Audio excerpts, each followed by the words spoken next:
내용 알아보겠습니다. 아침 좋고 왔습니다. 예, 감사합니다.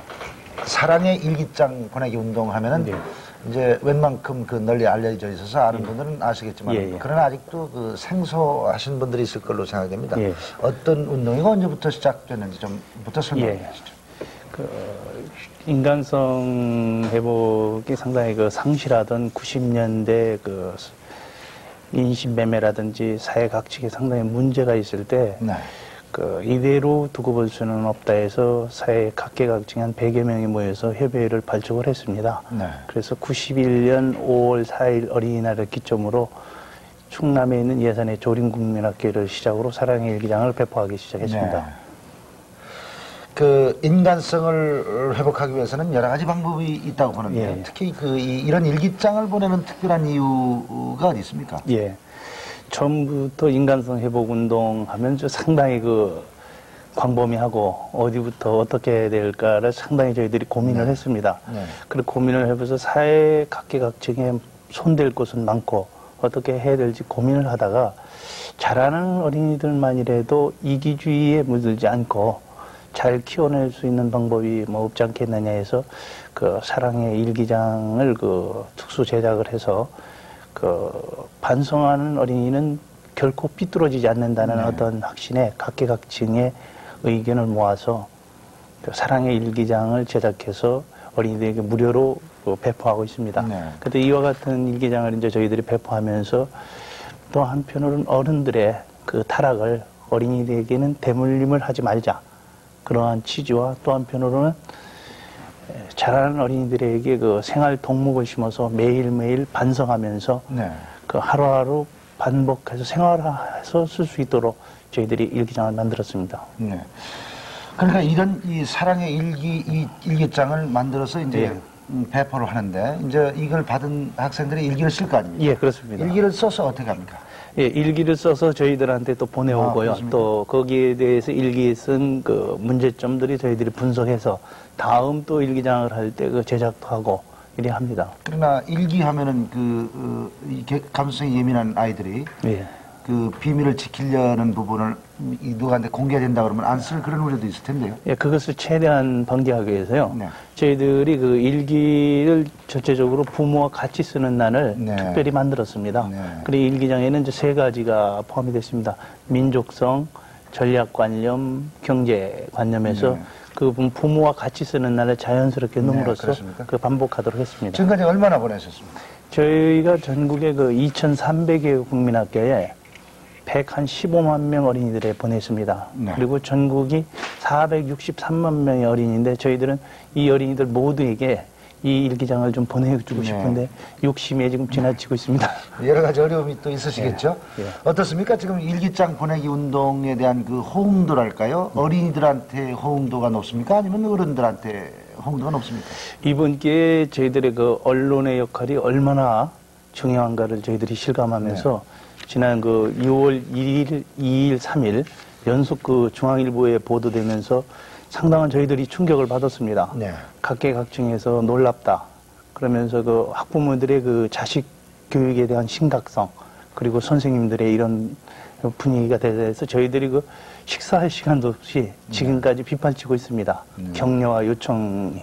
그리고 어른들한테도 호응이 대단합니다. 어른들이 특히 이번 기회에 자식에 대한 문제점은 상당히 대두되고 있다는 걸 저희들이 실감했습니다. 순수한 민간 차원에서 인간성 회복 운동을 하고 계신데 어제 뉴스도 아마 들으셨을 겁니다.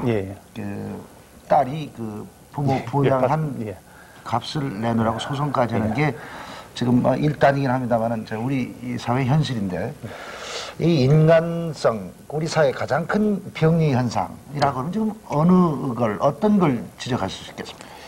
사회 각계각층에 만연되긴 이기주의 병폐라고 봅니다. 나 혼자만 살겠다라는 어떤 생각으로 이웃에 대한 무관심, 무관심이 가족으로 이어지고 또 가족에서 자식에까지도 무관심으로 오는 지금 무관심병이 큰 문제라고 보고 있습니다. 그리고 요즘 문제가 되고 있는 청소년 문제요. 청소년 스스로에게만 문제가 있다고 우리가 매도하기는 우리 기성세대라든지 사회라든지 교육이라든지 여러 가지 문제를 안고 있지 않습니까? 예. 어른들이 특히 반성을 해야 한다는 차원에서 어떤 점을 지적하시겠습니까?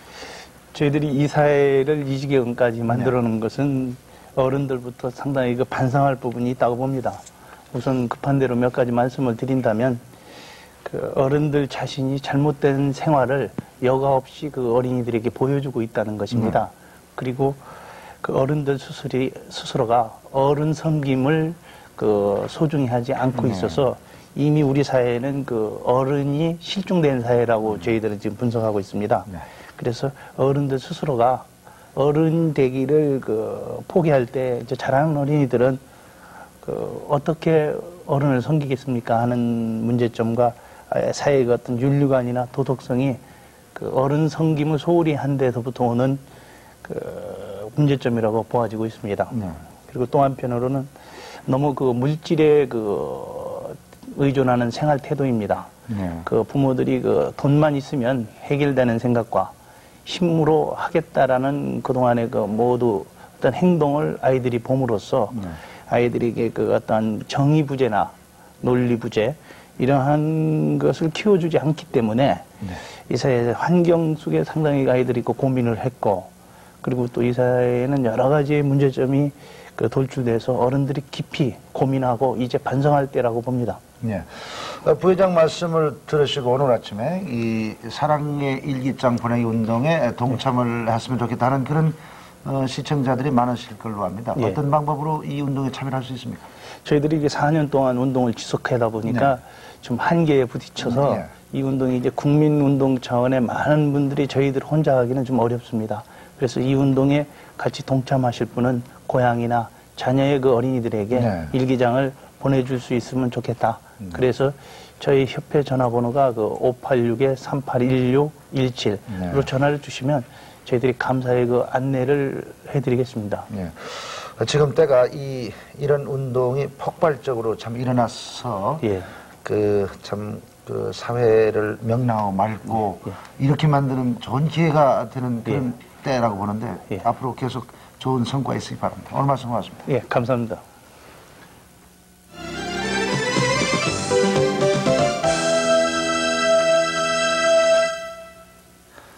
네, KBS 지방 네트워크 연결해서 현지 소식 알아보는 순서입니다. 부산 남부 면허시험장의 운전면허증 부정 발급 사건으로 해서 이달 들어 경찰관 4명을 포함해서 8명이 구속이 되고 면허시험장 직원과 면허증을 발급받은 사람 등 모두 20여 명이 입건되었습니다. 그동안 차였정보 관리를 전산화하는 등 문제가 생길 때마다 제도적 보완을 계속했지만은 그러나 운전면허증 부정 발급은 더욱 교묘한 방법으로 이루어지는 것으로 드러나고 있습니다.